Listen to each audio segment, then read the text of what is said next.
დაიჭირეს ნარკოტიკებით მოვაჭრე ქალი, რომელმაც ცნობილ ამერიკელ მსახიობ მეთიუ პერის ნარკოტიკული საშუალება კეტამინი მიყიდა, რამაც საბოლოოდ მისი სიცოცხლე იმსხვერპლა. მეთიუ პერი 2023 წელს 54 წლის ასაკში ნარკოტიკების ზედმეტი დოზის მიღების გამო გარდაიცვალა. სასამართლომ ჯასვინ ჰანგას, რომელიც კეტამინის დედოფლად არის ცნობილი, 15 წლით პატიმრობა მიუსაჯა. ამერიკული სიტკომის მეგობრების მსახიობის საქმეზე კეტამინის დედოფალი 5 ბრალდებულიდან მესამეა, რომელიც დააკავეს.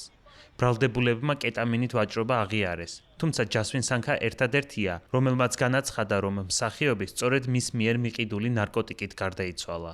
სასამართლოს სხდომას ესწრებოდნენ მსახიობის დედა, სუზან მორისონი და მისი მამინაცვალი, ცნობილი ჟურნალისტი კიტ მორისონი.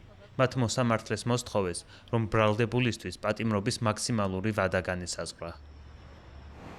მეთიუ პერი, რომელიც 1990-იანი და 2000-იანი წლების საკულტო სერიალში ჩენდლერ ბინგის როლს ასრულებდა, სასმელსა და ნარკოტიკებზე დამოკიდებულების პრობლემას 10 წლეულების განმავლობაში ებრძოდა.